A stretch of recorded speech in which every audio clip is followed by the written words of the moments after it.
What's up, Patreon? I'm here early. We got 7 minutes. I thought that people come on in. Listening to the Dave Holland Band. What's up, CK? My man, bro. First one here. My man, CK. Listening to the Dave Holland Band off of archive.org. Here, I'll give you all a link if you want to listen later. There's a bunch of other players too. Jim Henderson's going to play in a little bit.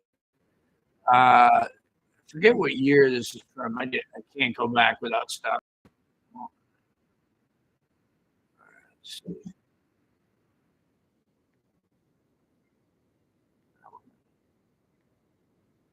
Hey, Ozza, what's happening, bro?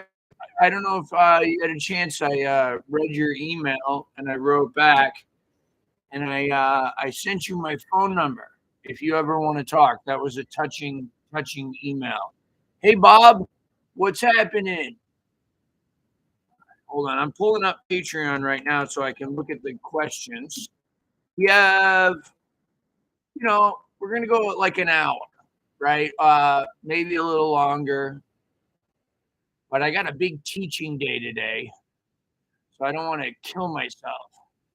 All right, I got all the questions here. Lots of them. My man Andre Terahud from the Ukraine asked like 14 questions, just him. That's funny. All right. Today is another great day, Ozza. I don't know if you guys saw, but Lee Mack is got demonetized on YouTube because Google is angry about cigars. So we're trying to, get people who are in the Lee Mack to give him a little bit more money on his Patreon because he's losing money now, and from YouTube, right? So it's amazing that a platform like Google, which owns YouTube, can decide that people can talk about legal products like that. That's amazing. It's very surprising. It's a legal product. And there are products that are just for adults that we get to talk about. But apparently tobacco is the unpopular one right now. Hey, Melanie. Hey, Jeff Boyer. What's happening, bro? What's happening, my man? And I will see you in a couple of hours, Jeff. My man. Melanie, what's happening? My Italian sister. What's happening, girl? Turn the jazz back up. All right. I'm just going to let everybody wander in since we're still early. And I'll start answering questions from Patreon. And then I will take your live questions. So don't ask any yet because I might have to ask you again. But luckily we're on Patreon. It might just be, small crew of, 10 or 20 people, right? In which case, very manageable. Well, I don't know what to say, CK. I can't do anything about it. There's nothing I can do about it. I could try shutting down the live stream. I guess I could try shutting down some programs. Let me try that and see if that works. Let's see if this makes it any better at all.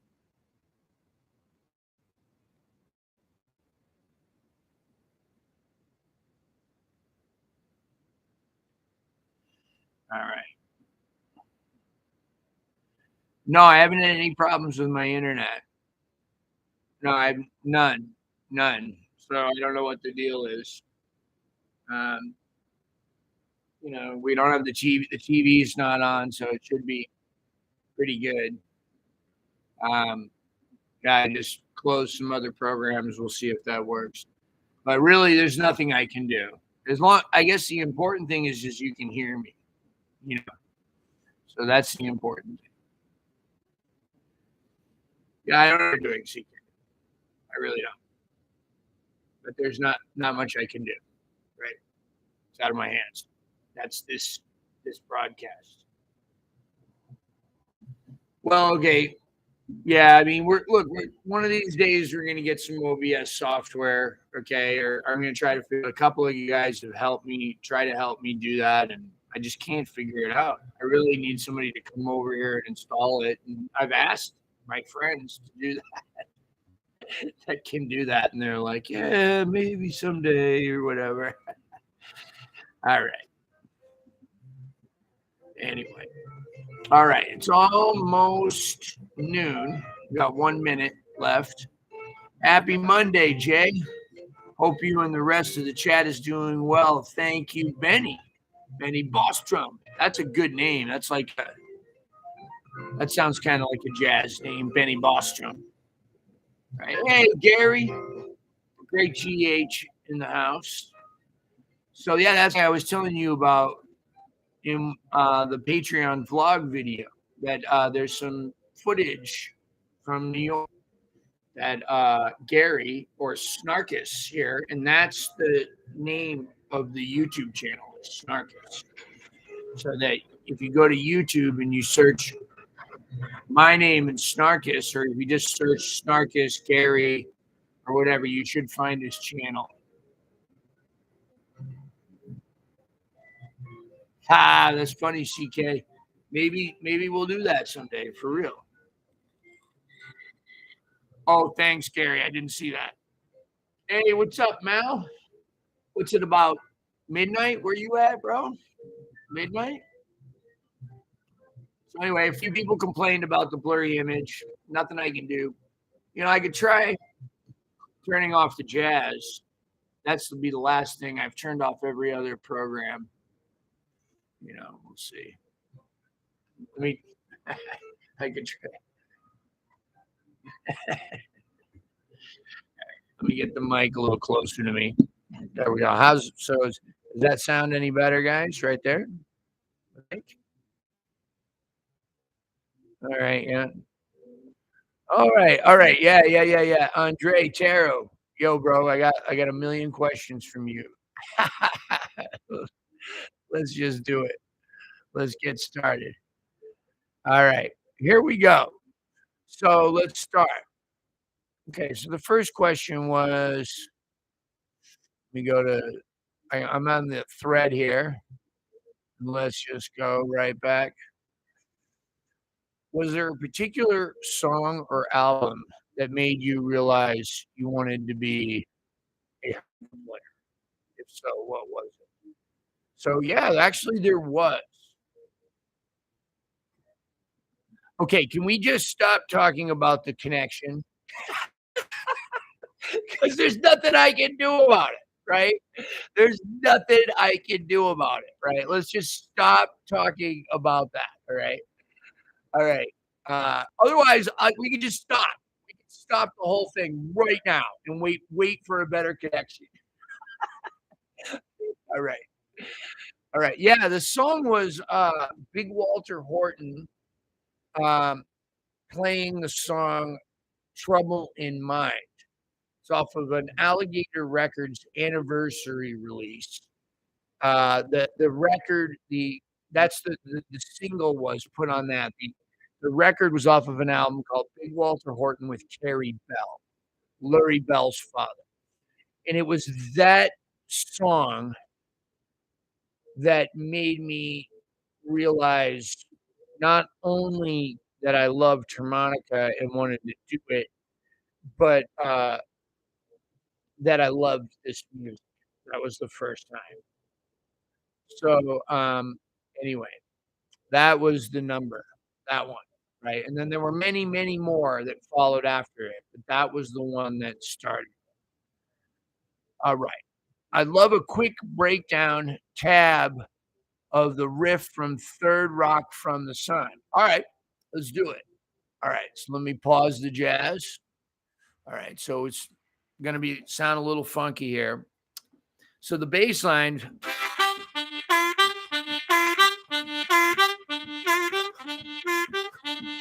Now he's talking about Jimi Hendrix song, Third Rock from the Sun. So that's the bass line right there.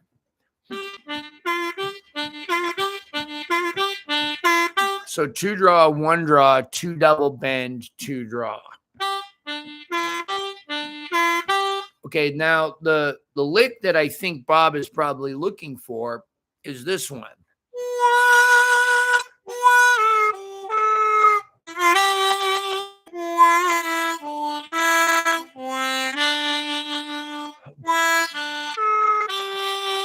So that's the famous Jimi Hendrix lick. So it starts on 3 draw, and then it goes down to 3 double bend, and down to 2 draw, back up to 3 double bend, 2 blow to 2 draw. Okay, so we have 3 draw, 3 double bend, 2 draw, 3 double bend, 2 blow, 2 draw.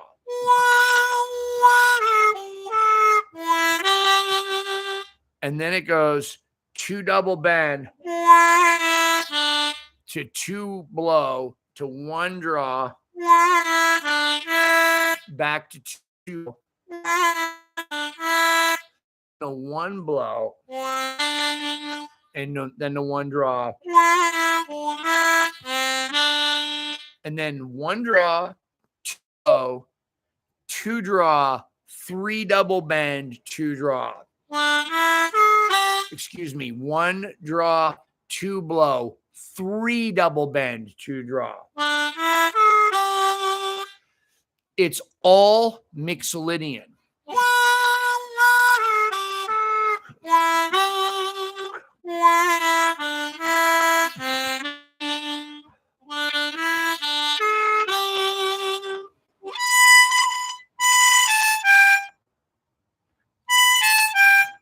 How's it go?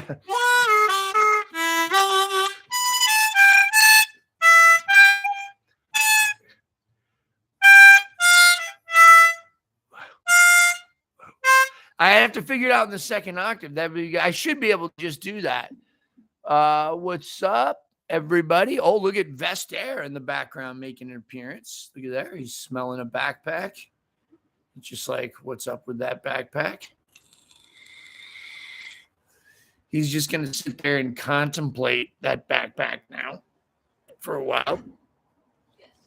But there he is. The pedal board. Oh, you're welcome, Bob. Yeah, that was fun. Yeah, it's all Mixolydian. Like, I should be able to just immediately translate that.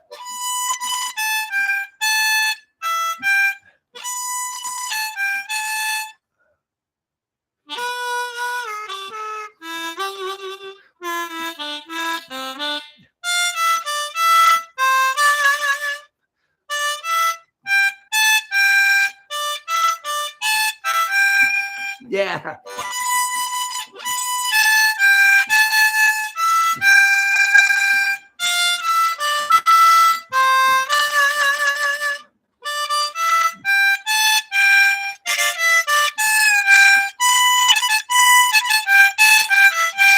Yeah, it's all Mixolydian.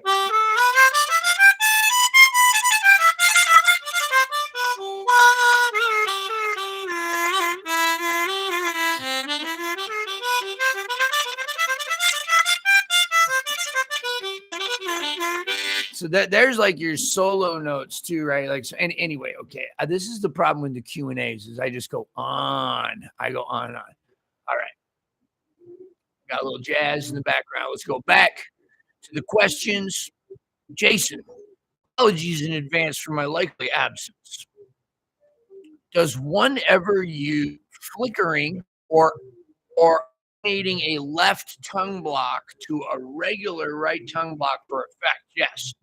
I think I read it somewhere, but maybe I dreamt it. Hold on. That is great. Oh, you guys rock. All right. Yeah. So totally people do that. Like Little Walter did it and like lots of other guys. And Dennis Grunling is really good at it.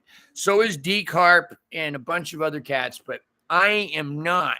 And I tried for years, and it's in one of my videos, like the tongue flutters video. I talk about practicing it for 20 minutes a day for a year and a half. And then I couldn't get it at the end of that. I decided that at least I think it's genetic. And I decided I would try something else for 20 minutes a day after a year and a half. But yes, it's a very cool effect. It's different than this one. So that's just on and off. And then you just speed it up. And I'm using like the flat part of my tongue. I'm not pointing it like that. I'm going. And you can eat it up and get in a little bit in there. It kind of sounds like a little cottony. Anyway, but the guys,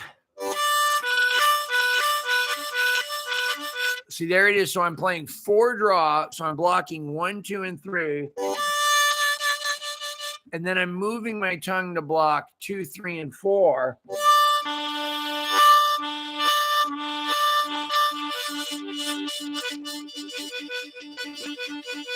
I just can't get it like fast enough.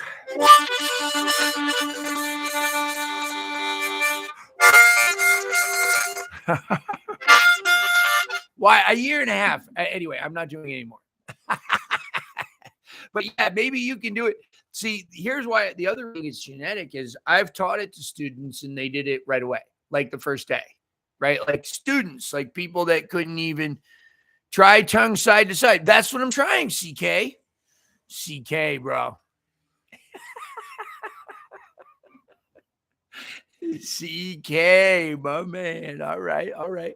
That's the side to side right there, right? I can't. Yeah, I was trying to.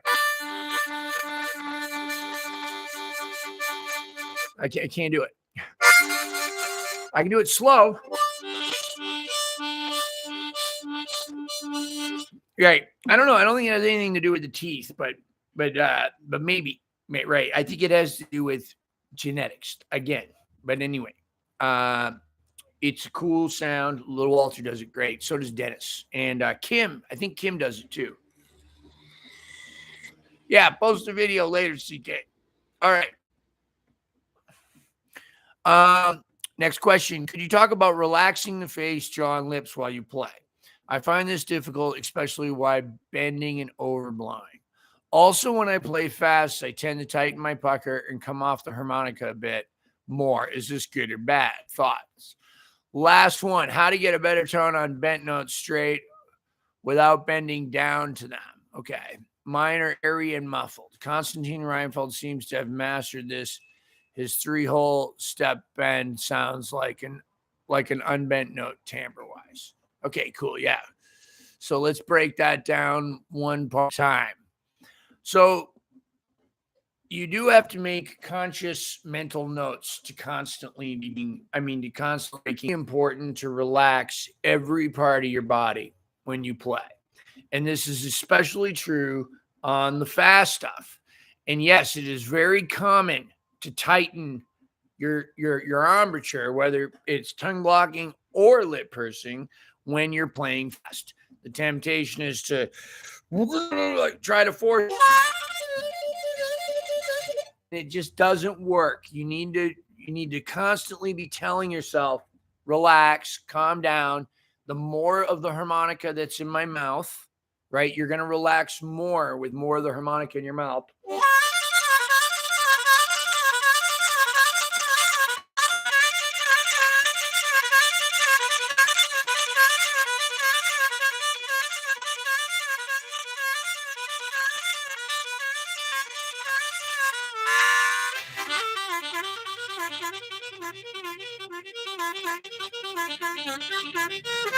Especially with the bending, you're just going to really need to relax. Okay. So you just got to constantly tell yourself that. Now, like, here's the thing. The body will get tired. So the longer you keep practicing, the more you will relax, like intuitively, to conserve that energy.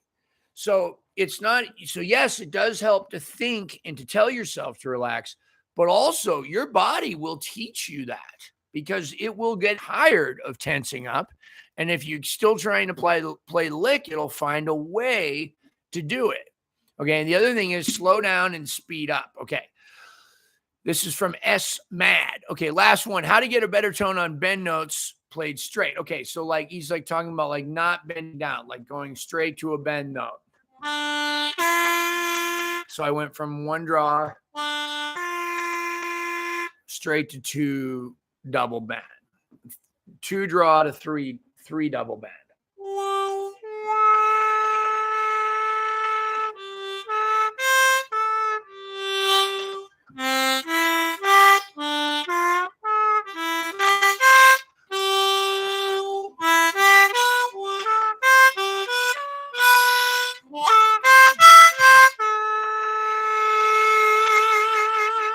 So the key is to, again, relax, right? And you'll get used to what it sounds like when you overbend. And then you'll learn to sort of just adjust.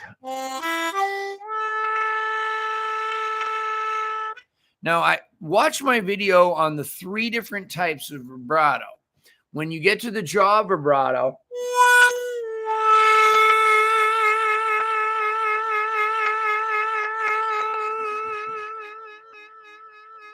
when you get there, you'll see that what I'm doing is I'm playing a little the tone and then kind of up to it, maybe a little tiny bit past where the tone is, so a little sharp. So I'm playing a little underneath it, on it, and then over it. So the vibrato helps me to gain confidence.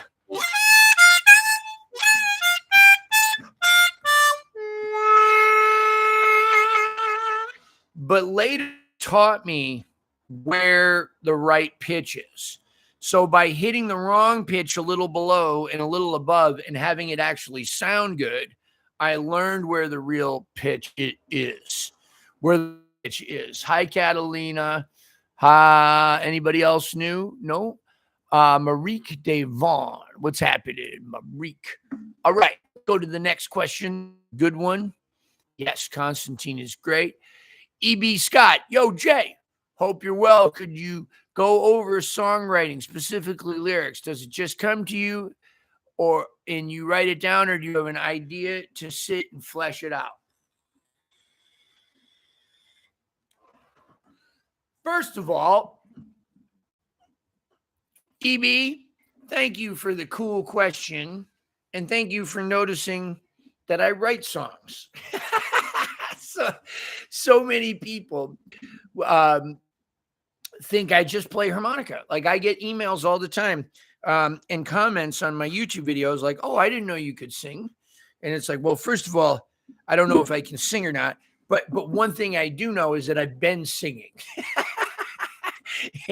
and I've been singing on 14 count 'em records, all right, not including what I did on other people's records. But yeah, so thank you for noticing. I do write songs, and yes, sometimes they just come to me. Now, it's not often that happens, okay? But when it does, it's usually when I'm driving or walking. If I'm walking a far distance, I might come up with some songs.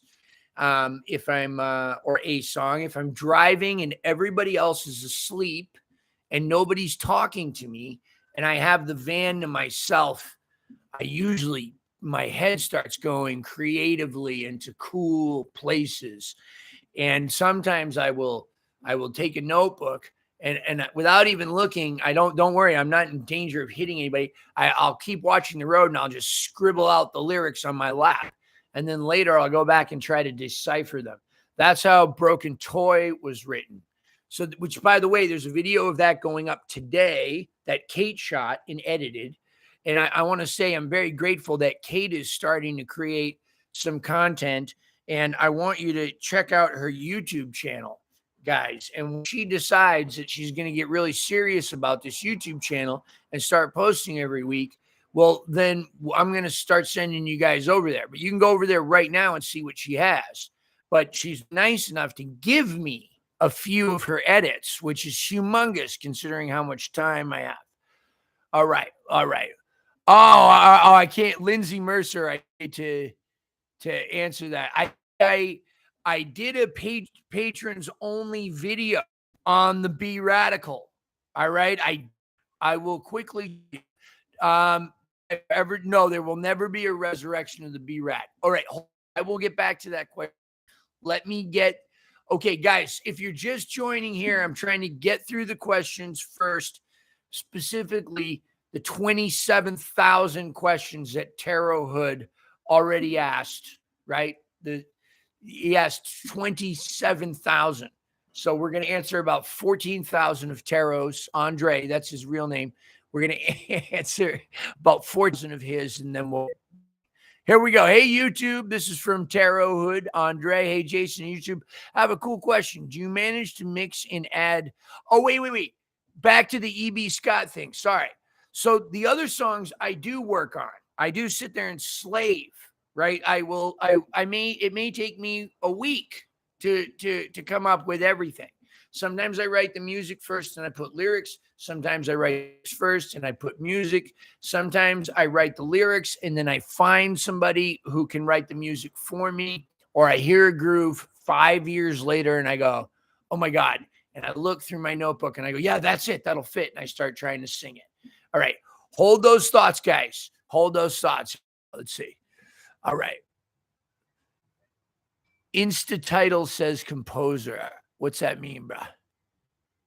All right. Never mind. I can't get into it. All right. Tarot. Hey, YouTube, and you have a cool question. This is from Andre. How do you manage to mix and add some minor stuff over major? How do you make those transitions from one to the other? Or is it usually or necessary on the chord changes?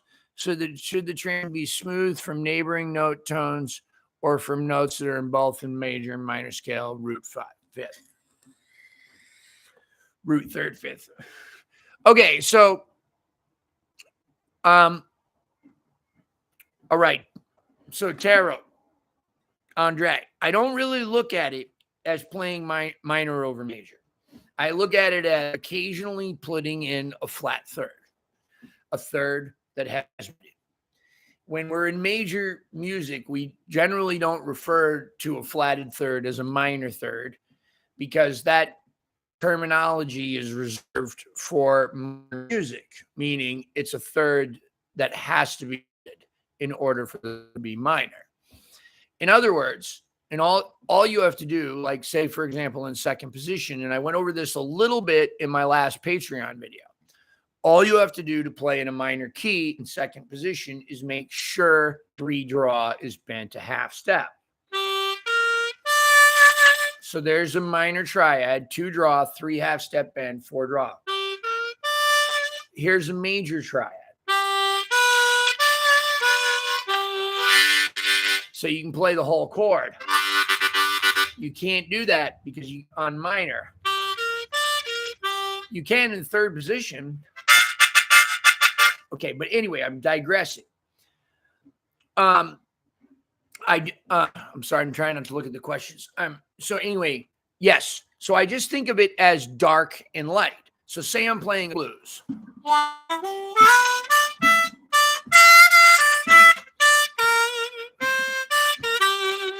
So I'm looking at the flatted 7 and the flatted 5th and the flatted 3rd, not really as minor, but as darker. So I'm saying something pretty, and then I'm saying something mean or dark. Dark, pretty, dark,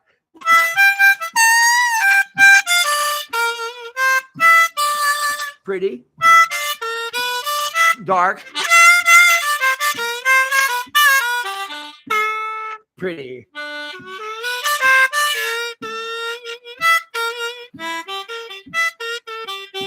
So I'm doing something nice and then something dark or something dark and something nice. So you're on the right track by thinking of it as minor, okay? Because it is a minor scale, the blues scale, the minor pentatonic. And I have probably led you into saying that exact thing. But I'm here to tell you now, bro, don't think of it so much.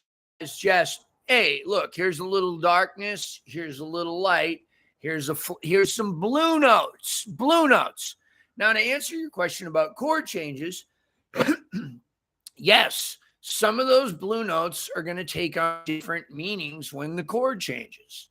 So, yeah, you can use them that way. For example, the flatted third on the 1 becomes the flatted 7 of 5, right? So the flat 7 on 1 becomes the flatted third of 5. So yes, there's all kinds of things that can happen. That CK, you got to take off, bro. Okay. All right. Anyway, love you, bro. Thank you for tuning in. If you got to leave. All right, let me try to get through more of these questions. Another Tarot Hood question. Okay, and I got to ask this. What is the difference between analog and digital amps in terms of... Okay, look. I'll give you my layman's answer. Analog, something is touching something else to make that sound. Okay, there's my layman's answer. Digital is transmit zeros in one. Give you the information that you want to hear. Okay. Can digital sound great? Yes, of course. Does analog sound good? Yes, it does.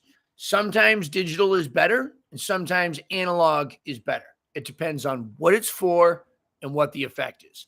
For example, I do not mind using a digital delay pedal, but I would never use a digital distortion pedal. The amp that I played that surprisingly got a lot of views from French Quarter Fest, the Tone Master, that is digital. So the distortion that you're hearing is digital. Okay, some of it is natural from the speaker breaking up.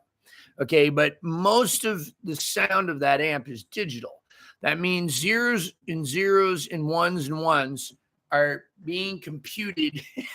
See how I'm not the right guy to answer this question? You should just Google it, bro. You'll understand way better. Look, something touches something else. You know, like a record player. The needle is touching the vinyl, okay? So it's picking up the vibrations and giving it to you. A CD player, there is zeros. Oh, there's going to be time, Marique. If there's time left, can you show how to articulate the bend note in a fast triplet if it is not the first note? For look, man, guys, try to hold off these questions. I got too many on thing. Please hold them. Okay, what 3 recommendations can you give to young harmonica players? Okay, first of all, get used to ramen noodles. Second of all, relax. Third, listen to Little Walter. That's it. There you go. All right. Off the top of my head. All right. Another Tarot Hood question. No way. How long does it actually take to make a certain technique your habit from experience? And is it good to make certain techniques your habit while playing? I want to make grupados more of it. Okay. Don't worry. They will be. They will be, Andre. They will be. They will be your habit, and you will try to get rid of them eventually. But anyway, check it out. It takes, on average, me 6 months from the time that I learned something for it to become natural in my.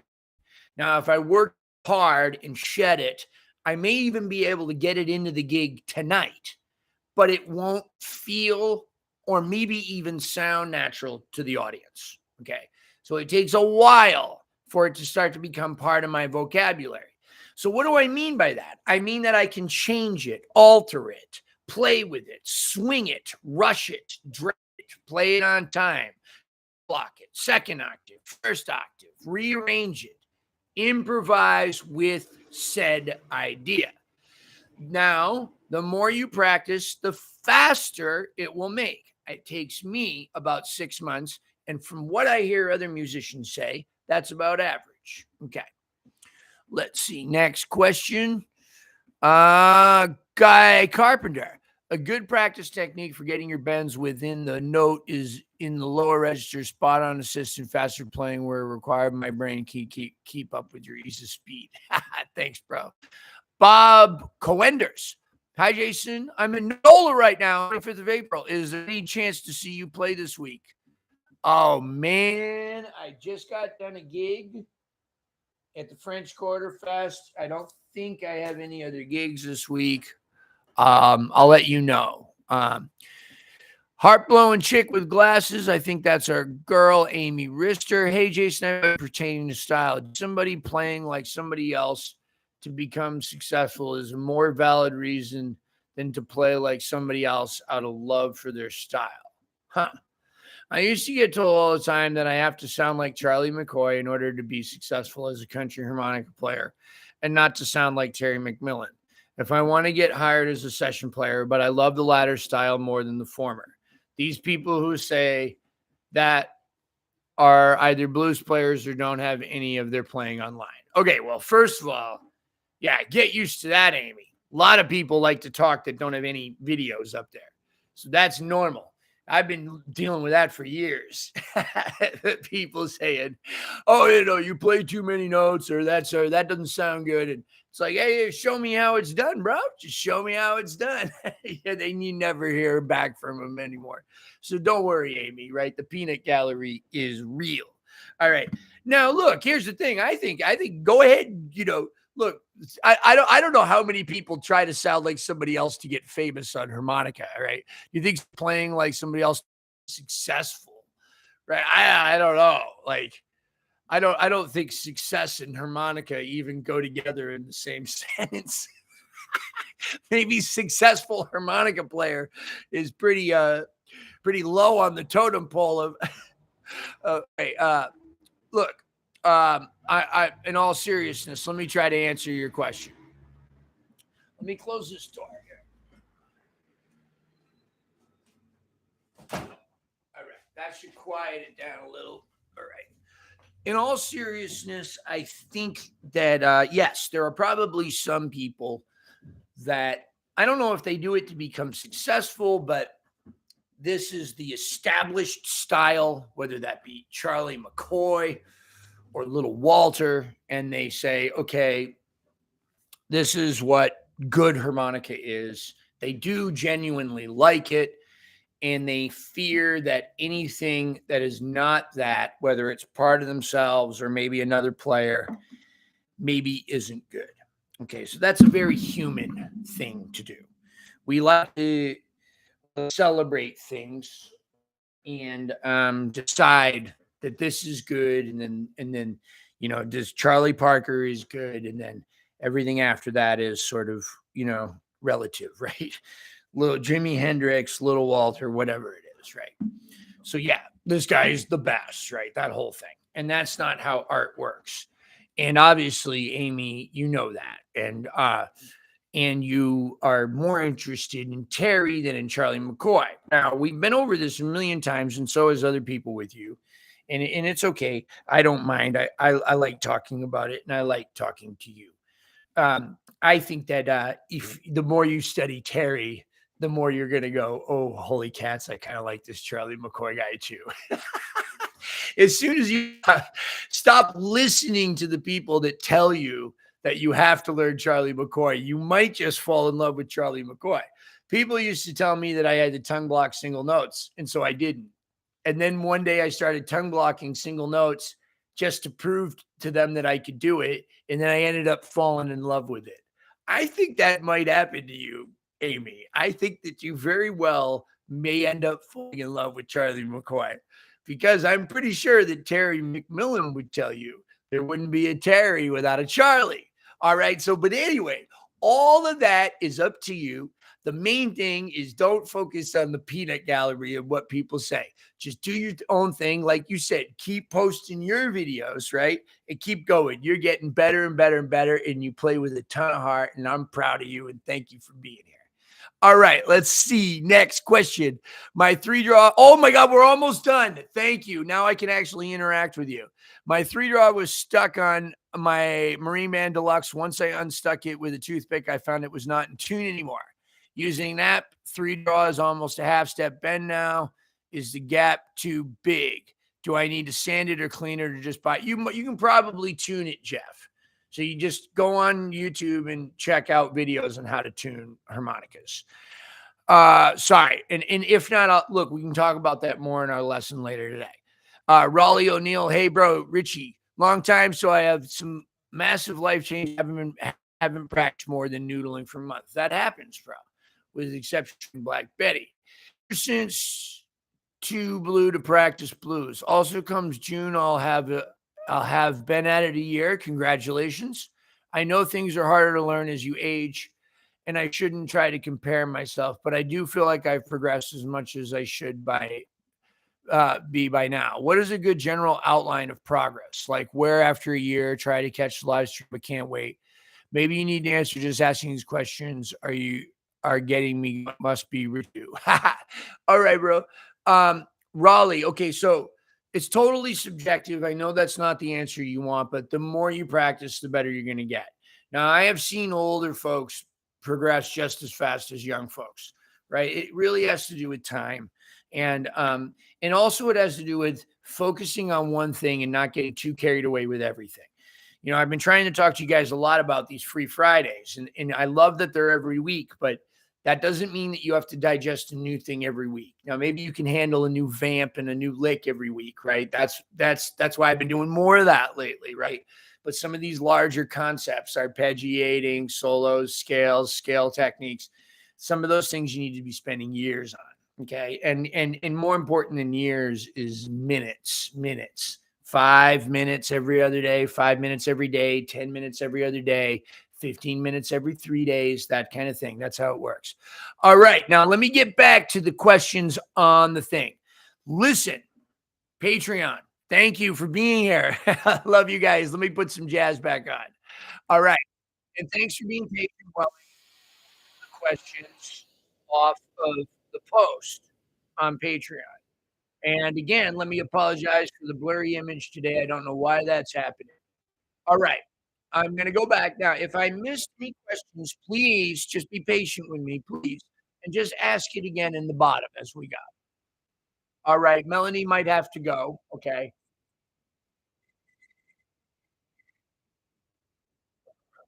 Yes, Taro, you got it right. The note replacement changing the mood.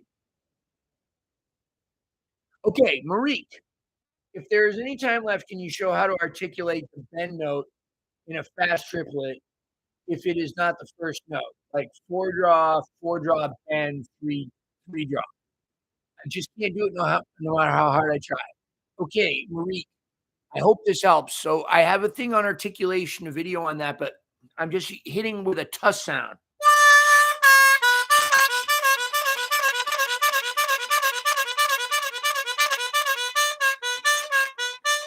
So start slow and then speed up. You don't have to hit it. It can get a little blurry though. That's without it. Here it is with it.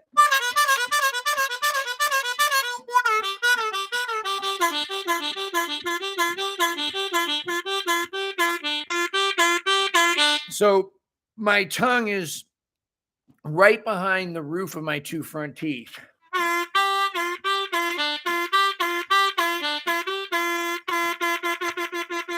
So just grab a bend and just.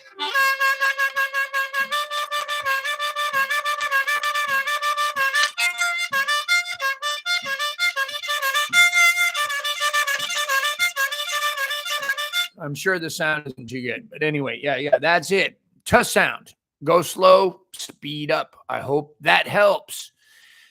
It's oftentimes hard to discipline ourselves to slow down.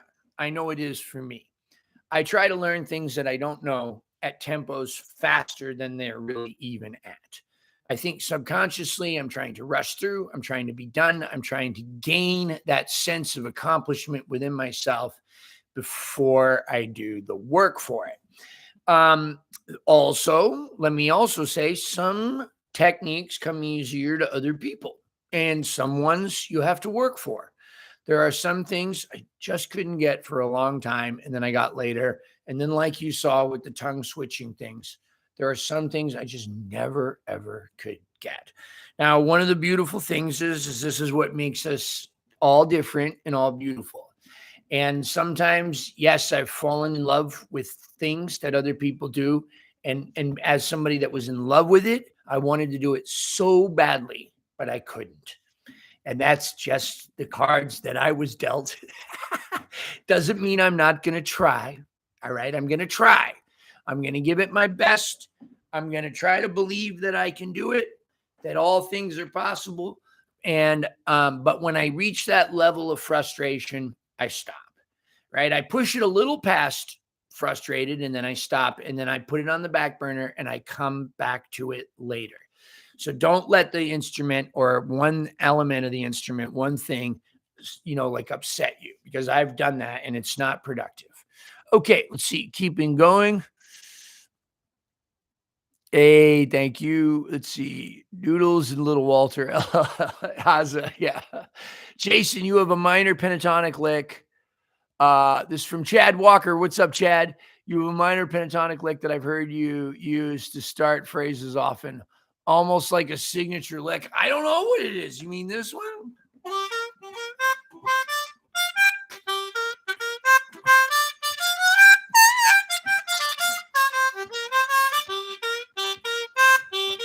Is that it? I don't know. Shit, shucks, Chad. Shucks, Chad. I don't know which, like, I don't know. Like, I don't know. It could be any. I do a lot of minor pentatonic licks to start stuff. All right. Let's see. Unfortunately, chromatic harmonica gets a better success rate, more adaptable to mainstream music.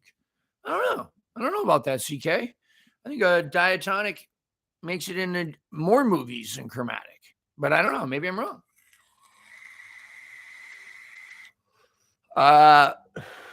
Andre, last patrons only vlog. Just thank you. Thank you very much.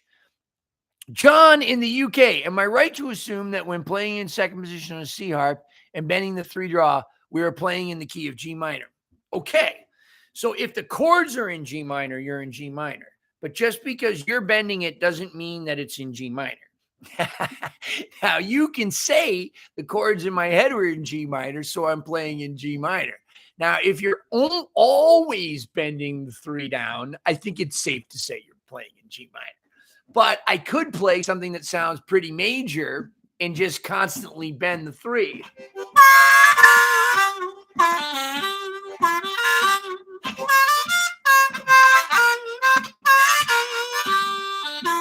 Four.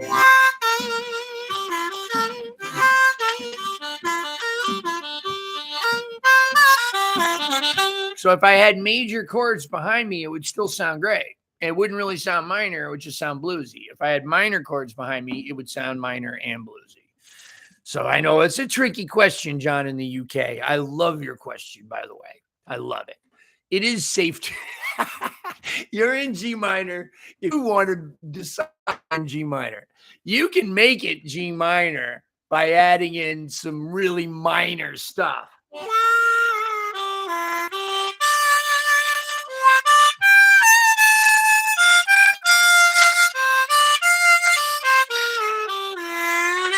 I think there's no question that that's in G minor. So I don't know. I'm going to say yes, depending upon what you do. I love it.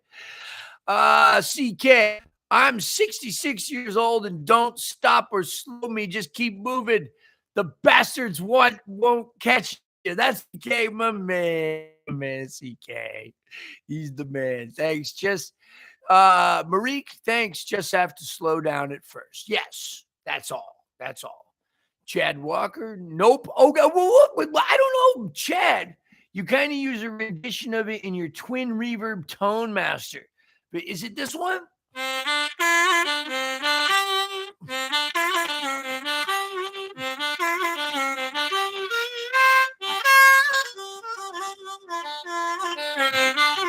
Is it that little Butterfield lick? Is that it? Oh my God, I can't believe I got it.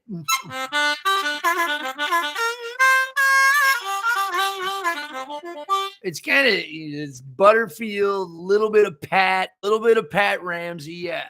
So it's one blow, one draw, and then two double bend, and then kind of, I don't know, wherever you want to go after that.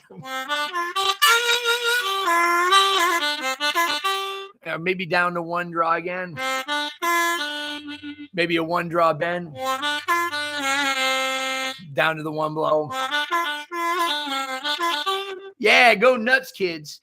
You know, I forgot. I've stopped saying "go nuts, kids." I need to bring that back. That's a Timothy Leary line. A buddy of mine, Hans, went to a party at Timothy Leary's house, and he came into the room, and he gave him a tray that was full of cocaine and LSD and all these pills, and he just said, "Go nuts, kids." That's what he said. I'm all caught up. Boom, Chad Walker. Bro, we can work on that Butterfield stuff anytime you want, bro. Hit me up. Hit me up. Maybe we'll put that in the is that lick in my butter videos? It might be. What'd you try, Andre? It said, I tried. What'd you try? Oh, here we go. How does your music find its way onto Spotify? Do you contact Spotify or does your label? Crash, I think my label did it. You know, I don't think all of it's on Spotify. Maybe it is. I don't know. I think like when you submit to like CD Baby or something, like even if you don't have a label, you just do it, right? And I don't know. I wish I knew. I'm terrible with the music business. If you haven't noticed that, you know, I'm not as successful as I should be. Talking Larry Adler, Buddy Green, Howard Levy, Jim Hughes, CK said, what was that? What is that about? All right. What I mean is the band says this is G minor. Okay, John in the UK. What I mean is if the band says this is G minor, will I be okay as long as I bend the 3 draw? Exactly. Most important question answered today. Yes. As long as you bend the 3 draw. Now remember, 7 draw is the same note as 3 unbent. So you kind of don't want to play that one. Okay. Did Butterfield play it major over my? Yep. Did Little Walter hit it a couple times? Sure. Okay. But you don't want to do it. Right. Howard would have murdered you for what, bro? Right. Yeah. Oh, let's put some jazz back on. All right. It's too quiet in here. All right. Here we go. All right, we're just hanging out now. I can answer in real time. I wish we were on a Zoom instead, you know. But hey, look, we did this last minute. Hey, did the image get any better, CK, or am I still blurry? I'm giving you permission to talk about it.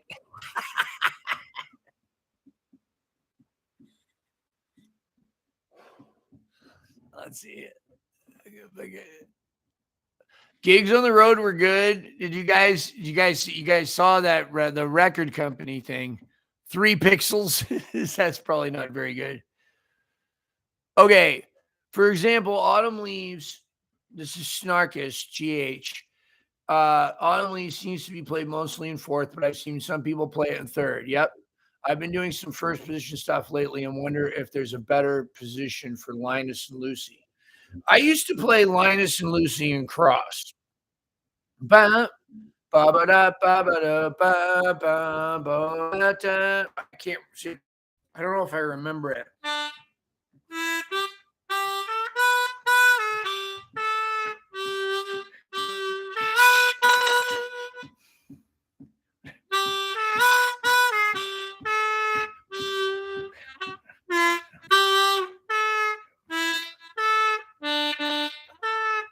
I don't remember.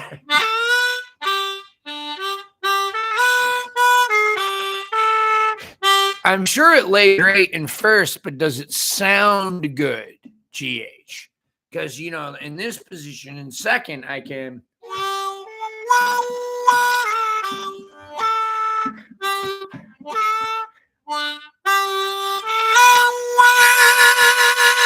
where's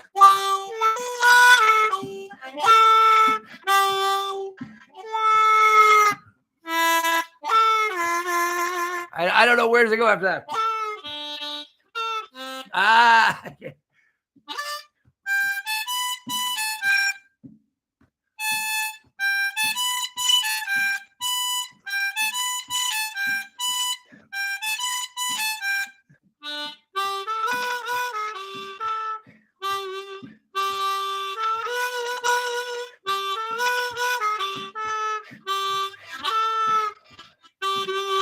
I don't know where it goes after that, but yeah, I would say 12th or 2nd.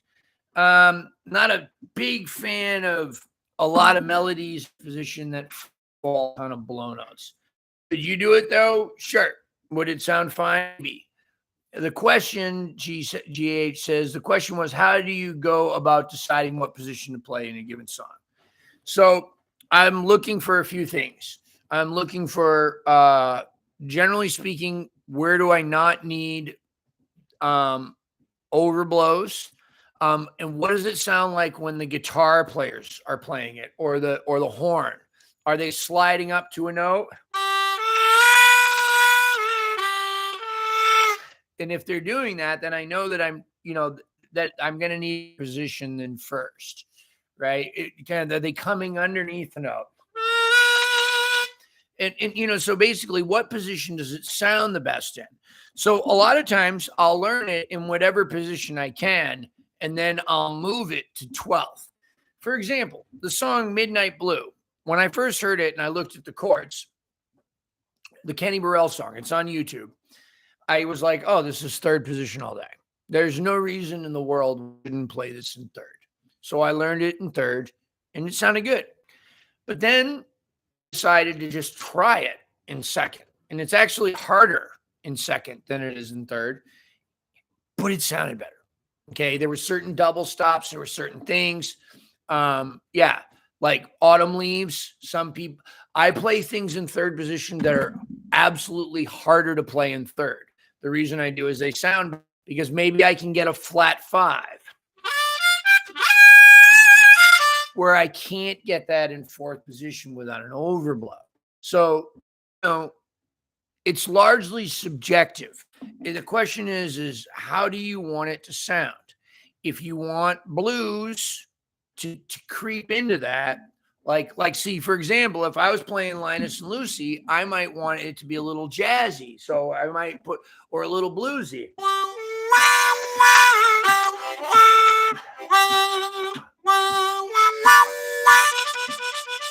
Right, and be able to do stuff like that.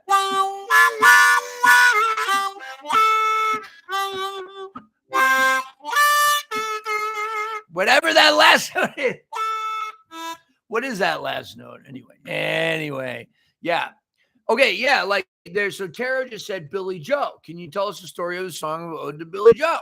Perfect example, Gary. So that song is a million times easier to play in cross, right? Or you would think that. You would think that. Every example that I heard on YouTube of other people playing it was in cross harp. So let's say, so the song,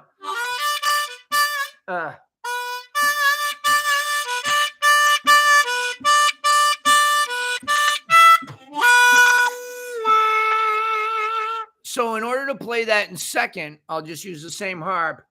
It's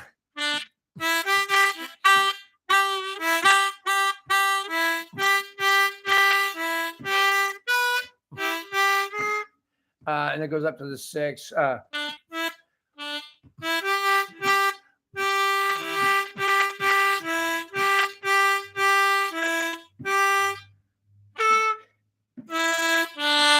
There it is in 2nd. It just doesn't sound good like that.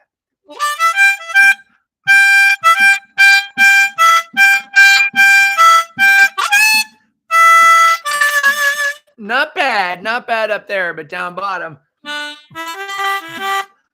And I'm having to use 3 blow, because if I use 2 draw, it sounds like I get the donkey. Is it Dorian or 3rd you use to do it? Okay, it's not Dorian. Okay, it's the melody, and the melody isn't necessarily Dorian. Okay, it's just all over the place. Okay, so anyway, but the reason I do it there, right, is I want to come underneath that 6 Gary.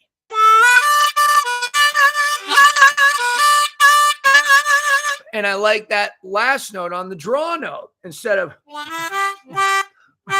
or on a 6 blow.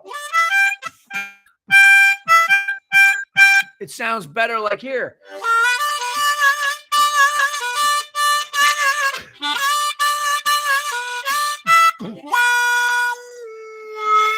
And then I can drop down to that. I can't do that in second.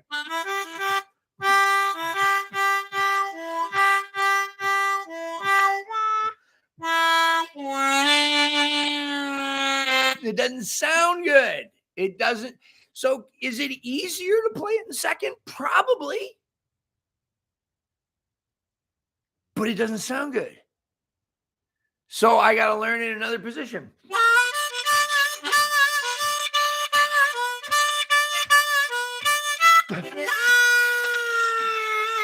And then the 4 chord goes minor.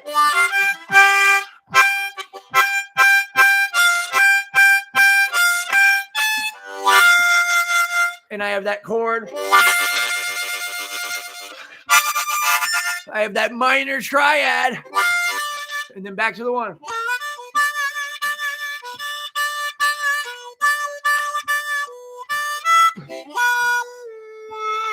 And then the last one.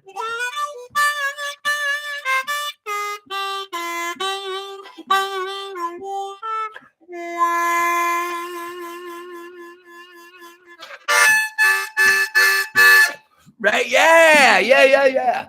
So look, like, okay, Gary, the song Sonia that Sean Starsky wrote? Okay, that song's easy in first, but you will never, ever sound like Sean on harmonica unless you play it in 12th because of the flutters, the things that he does with his fingers and the bend notes that he does on guitar.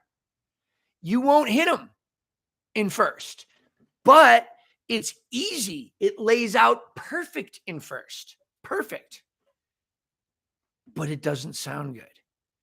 So can you learn it in first and play it? Sure. Will it ever sound as rich and as soulful as it does in 12th? No. Or you can prove me wrong, right? All right. So I learned that song first in cross and then was like, no, it's not going to work. I got to do it. I need that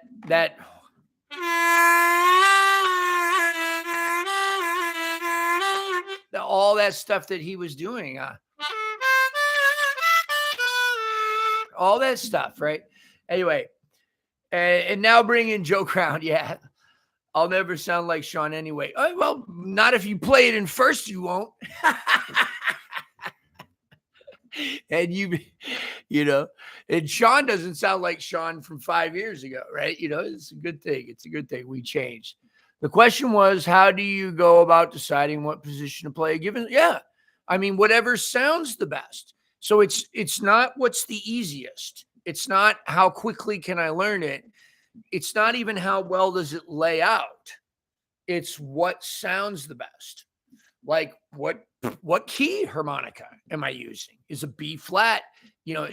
Look, if the song lays out great in 12th, but you're ending up on an E flat harmonica, that's a lot of inaccurate bending to worry about.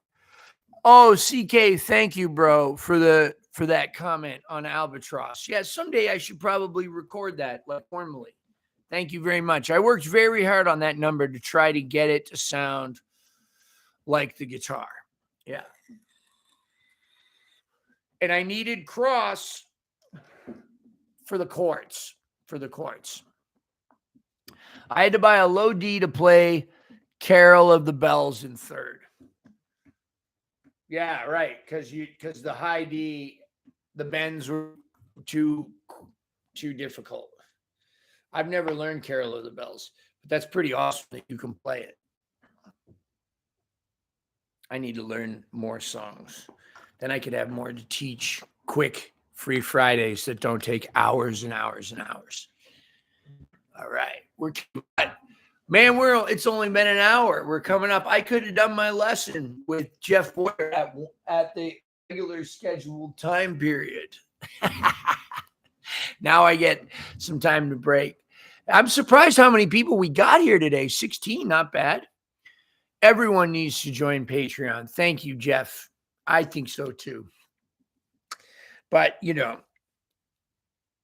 everybody has time for it, right? That's the thing. It's not always like, that's what I try to tell myself. Like when somebody deletes a $1 a month pledge, right? Like we got a lot of guys and girls that hold signs out on the street, on the corner, guys, I know some people don't agree with that. I've been one of those people. So I know how much a dollar can help certain times. And if that dollar goes for a beer, well, that's their business, and that beer might make them feel better for that day. I don't think me not giving the dollar is going to stop them from drinking that beer, because they'll get it somewhere else. If I can help them get it a little quicker and relax. But anyway, that's not the point. The point is that some people give $1 a month, right? And they go, and they don't have time to watch all this stuff and do all this stuff. And they're like, well, I'm not going to give $1 a month because I'm not watching it. Totally legit. Totally get it. Other people watch everything and devour everything and learn everything. And that's great too. And those people maybe should give a little bit more money, or maybe not. Maybe they're like, this is cheap and this is all I got right now. I get it. But then other people go, oh, well, I didn't have time this month to watch it, but I'll catch up later. So I'm just going to keep giving $1 a month because I give dollars to people with signs on the street who go get beers. Jay's not getting any beers. I might be getting cigars, though. There we go. What editing system do you use for your videos? Cool question, Bob. I use iMovie. I've probably outgrown it. I know how to do it, just about everything you can do with it, I think. Doesn't mean I couldn't learn more. But yeah, I've been using iMovie since its incarnation. I started in the back of the van editing videos. As soon as YouTube kind of came out, pretty much as soon as I got my first Mac laptop, and I've been just self-taught ever since. It's free with a Mac, Jeff. It comes on your Mac. Oh, Andre, you can ask as many questions as you want. I'll give you another $1, €1 answer my question above.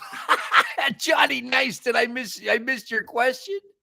Where is it? Oh yeah, here we go. Johnny Nice, 42. Hi, Jason. I could send a second guess your answer, but why would I when Jason is in the house? Thank you for your time and dedication to sharing, by the way. My pleasure. Question: technique, tone, and feel. How would you rate these 3 important things on your harmonica journey? Love it. Love it. Love it. Okay. For me, first I needed to learn how to get single notes. I needed the instrument could do. It wasn't supposed to do that it could do. And bending, overblowing, that. And then I needed to focus on tone. I needed to learn to drop my jaw and play well. I learned some Little Walter stuff, but I couldn't really play it and sound like that. So tone became an important thing. Later, my focus switched to improvisation, speed, agility, being able to play things that a guitar player played, that a saxophone player played, that a piano player played. And during that time period, I didn't think about tone all that much, right? I don't think, like some people think tone is everything. I think no matter whatever you think is everything, if you think that's everything, it's going to get old to the listener. So if you think technique and chops are everything, which I have at times in my life, then eventually people will listen and go, wow, that's amazing. What time is it? Hey, can we check out that show that's down the street? Or isn't that new episode of the movie on? So if you make technique your everything, eventually it's going to get old. If you make tone your everything, by the third or fourth song, same thing.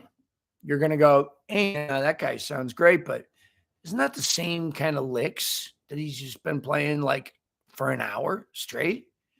Now, they may be badass licks. And, for a song or two or three, it's great. Same with technique. Might be badass tone. For a song or two or three, it's okay. He's got a few licks, not many, but this tone's great, so it carries him through. But look, there's always exceptions to the rule, to every rule. There's always exceptions, but basically you want to be as well-rounded as you can be. One of the reasons that Pat Ramsey is my favorite harmonica player, nice, is to answer your question, my bro, is that I feel like he's a nice mix of all of those things. I feel like he has a beautiful tone, a very unique tone. He has his own style, his own distinctive style, and great technique. It's all mixed together. I feel the same way about Paul DeLay, right? I think that Paul DeLay was a great mix of wonderful blues players and many, many other people too. Those are just two off the top of my head.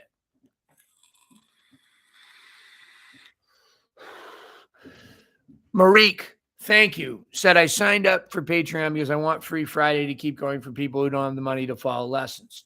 I think it's great that you're doing that. You know what, Marique, too? It's not just for people that don't have the money. It's for people that are just getting into it. So, like, sometimes people just get into something and they're, like, not really sure about it. And then 6 months later, they're like, oh, I'm really spending a lot of time. It's about time I send Jay $1 a month, right? Or whatever, or $5, right? That's all it is. Like with Lee Mack's channel. I followed Lee Mack for like a year or so before I ever signed up for his Patreon because I just was checking him out. So some people need to check me out for a year or so. Then once I've made a sufficient change in your life where you're playing and you do decide that you have $1 to give back, that's fine. So Marique, you're also just enabling people to get into the harmonica, right? So that's just beautiful, bro. I appreciate your altruism. Catalina Belmar, it's also free with an iPhone. Oh, she's talking about iMovie, I think. Yep. All right. Move with the groove or not. I know some folks hate it, Catalina says, but I think you, like me, are a proponent. I am, Catalina. I am a proponent. Now, Dennis Grunling says don't move. Okay. I think you should move right now. If we were playing classical music or anything that changed tempo, you should move. But I think it's important.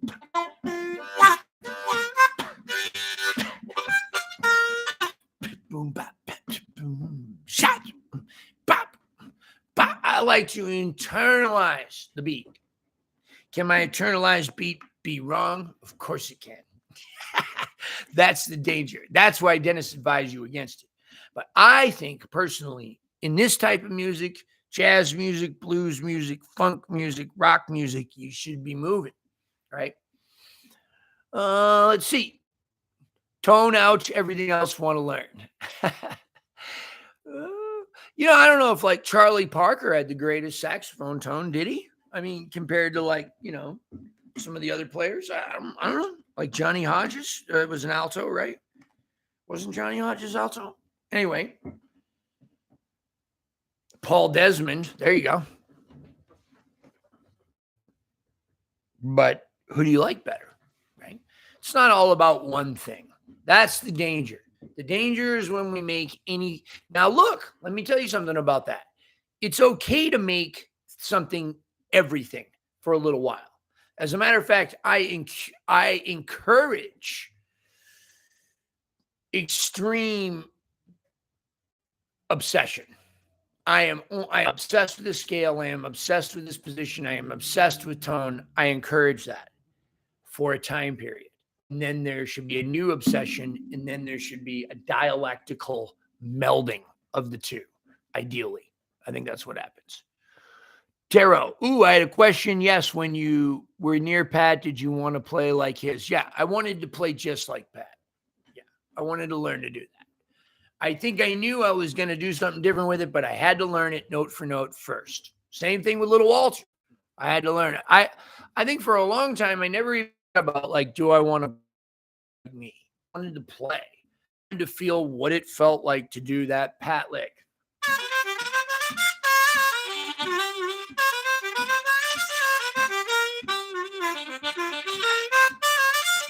Yeah, I just wanted to feel what it felt like to do that.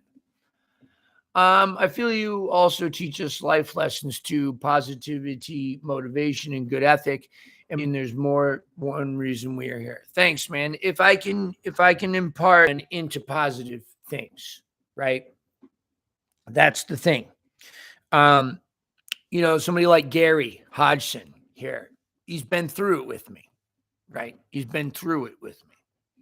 So Gary has had hurt and pain caused to him and financial insecurity caused to him by me.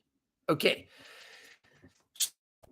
If I can take something like that and use that to qualify and say, look, this is what happened. This is what I went through. And this is why I'm doing certain things now differently. Okay. And this is why when I wake up in the morning, I think about Lee Mack and tell myself it's going to be another day. This is why I'm on my knees praying today, whether you believe in that or not. Okay. This is why I have decided that I'm going to talk nicer to myself, because beating myself up for what I did to Gary, who I love, apologies are okay. Yeah, I'm sorry. I apologize, Gary. I think we've been through this. I hope you can forgive me. Is there any way I can make it right? Right? That's important. Okay, but just as important to that is not doing it again. So how do I not do it again? I can tell you what doesn't work. What doesn't work for me is beating up on myself. Now, it's okay to do a little of that, like with music. It's okay to go, damn, shucks. We want to be pushing ourselves to the place where we're getting frustrated. Like I said, even a little past frustrated, maybe scratching the surface of angry. That means we're pushing ourselves. But we don't need to tell ourselves things like I'm stupid. We don't need to tell ourselves things like we're no good. We don't tell ourselves things like we're never going to get it. Even though I'm probably never going to get the side-to-side tongue blocking. We tell ourselves when we're not going to get things that we don't have time to, can't, that it's okay. I'm going to do something else. I'm going to do something else worthwhile. I believe that there's a plan for us, for each one of us. We just need to get out of the way and let that plan happen. That means that we still look, faith without works is dead. We need to work towards things, okay?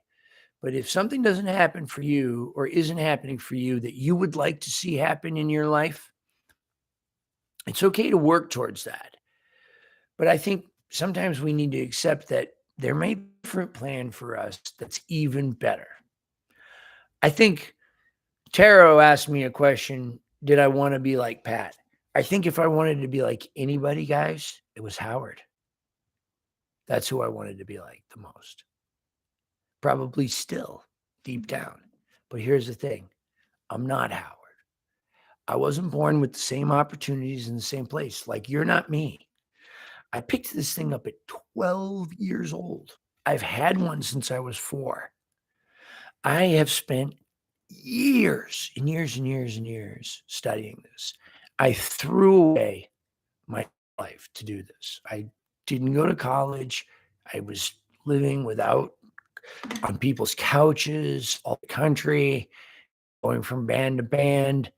It was crazy to do that, right? I'm lucky that I'm in a position now to give back, that I have a little bit of stability in my life, but it took a lot of work to get this. Was I blessed? Sure. I was blessed to stay alive through my dumb decisions. All right. But look, so, you may never play like me, but listen, I listen to Tim Hall, guys. He's not as good of a harmonica player as I am, but I think he's a better musician than me a lot of times. See what I'm saying? Like Howard Howard is amazing. And sometimes also Howlin' Wolf is just as cool. He can't even play like one lick. You know what I mean?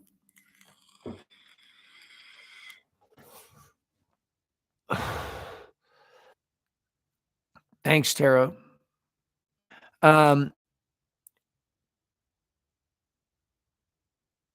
no, Little Walter did not learn Little Walter note for note. Little Walter never played the same thing twice, Johnny Nice. We can see that in the outtakes, the chess. I can say that as a fact. When we listen to take two of Juke, it doesn't even go doesn't even do that. He's just completely improvising. He almost never played like licks like that. No, Little Walter did not learn Little Walter note for note. Great question. Are you excited to get back out to the West Coast for those shows in a couple of weeks, Jay? It's got me super excited. You better introduce yourself, bro. Introduce you out there. Say it's Benny from Patreon, bro, so I can give you a hug. Yes, I'm very excited. My heart is very involved in this Lurie Bell project. I am a big fan of Lurie as a person. Also, as a musician, he's incredible. Incredible. Incredible. Incredible. But as a person, I'm an even bigger fan. We have a lot in common, and I think I may be able to help Lurie, and I'm sure that Lurie is helping me a ton. So I'm very excited. Yeah, you got to talk to Howard about what? What influence you draw from New Orleans horn playing, giving your life living in the greatest city? Yeah, well, I would say it's the horns. It's everything. I would say it's the drums down here. But yeah, the horns too a lot. But also New Orleans piano too. So it's just the whole thing here. It's the way it functions. The whole below sea level vibe down here is different. I will be coming back to Europe. I just don't know when. Okay. Everything is readjusting after COVID. I think by 2024, as long as there's not another pandemic of some kind of like ferret flu, that we're going to be okay and things will be back. I'll be back going to Europe. I've been, I was back like a few years ago, right? I think I went and did a couple of shows, right? And then I went to, to do the Honer workshop in Germany. I will definitely come back, right? All right. I'm going to grab some coffee. You guys can hang out if you want. I'll be right back. Oh, let me put some jazz on for you. Let's see.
Yeah. Yeah. Yeah. Hear that? That's what I wish I was. But I'm not. I'm Jason. I got to be the best Jason I can be. But yeah, I wish I was that guy. See, here's the thing. I can love it without having to be it, right? Yeah. All right. Let's see.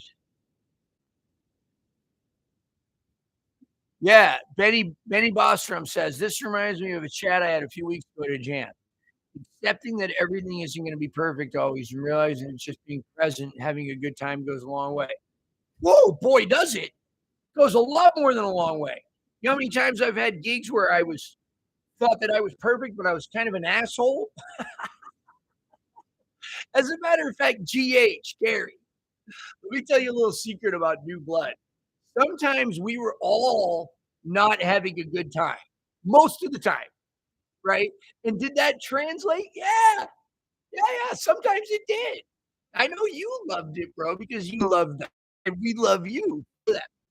But like sometimes, bro, like people wrote reviews that were like, no, it was really, technically it's great, but these guys are, I don't know. We weren't always having fun. We were angry a lot of times, like at each other and at ourselves for messing stuff up. And yeah, I mean, God,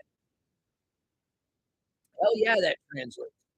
You can have too much fun and not be any good either, right? It's a balance thing, man.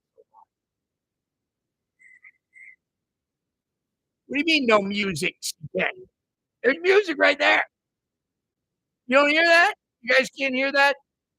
Maybe it's a stupid live thing. I need that. Ah, that's funny, GH. That's funny, baby. Oh, Johnny Nice, you don't owe me nothing, bro. You Johnny Nice. Oh, well, if you can't hear it, I'll turn it off. All right, it's playing in the background. It's just that I don't have the OBS software. Let me see if there's something I can do to the sound here. No, I can just mute the thing. I need to get that OBS stuff. All right. All right, Crash, my man, bro. Appreciate your inspirational messages that come in the mail. Love you, my bro. Hope you're doing well. All right, maybe we'll wrap things up here for a minute. I can take a little break before my first student. Definitely thanks. This is the last chance to ask any more questions, and then we're going to cut it off at the 1 minute and 30 second, the 1 hour and 30-minute mark. Kate is over there looking great, smoking a doobie. She's good. You and Larry are the duet. I mean the duet. Thank you. You're so nice, Andre. I can't even handle you, bro. How is the cat? He's good. He needs what the fleas are out of control this year in New Orleans. They're worse than normal. And this year they're bad. He's waiting on his second flea treatment. They came back quicker than they should have. So we got it. It might be tomorrow. Maybe we'll get lucky and we'll be able to pick it up today. But he's pretty amazing. He pooped on the couch next to his babysitter. So that's serious. Yeah. Kate is amazing. Kate is cranking out content right now, but not posting it. We need to work on that. She's because like her content is incredible. Like but anyway, yeah, like she's like that studio musician that makes these incredible guitar solos and it's like, I don't know. I don't think I'll do it. And then, they've been in the studio a month, right? She's killing it. But wait till you hear her on the new album, man. It's like in her situation in the band, it's ridiculous, babe. It's ridiculous. Like I am now 100% reliant. Like she might as well be a Hammond B3 to me, right? Like I am 100% relying on that, right? Like given the choice between Kate and Hammond right now, I'd take Kate. That's fucked up. It's fucked up. But I want the Hammond too. Like the right thing for us to do is to get a utility guy, a driver, a runner, guy who go get guitar strings, guy who can help load stuff, right? I know that's the right thing. What I really want, the damn Hammond player or a piano would be just as good, right? Both. Yeah, CK. All right.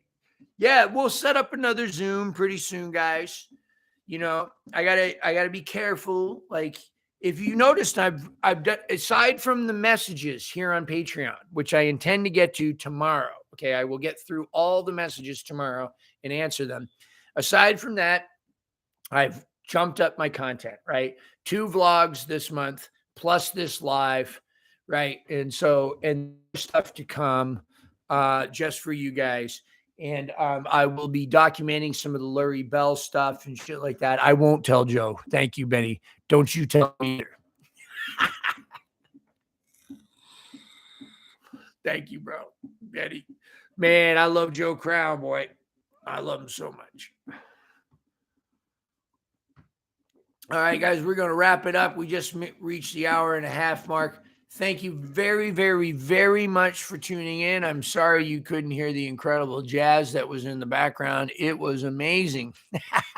Anyway, here, did I put the link in? I think I did in the beginning. Yeah.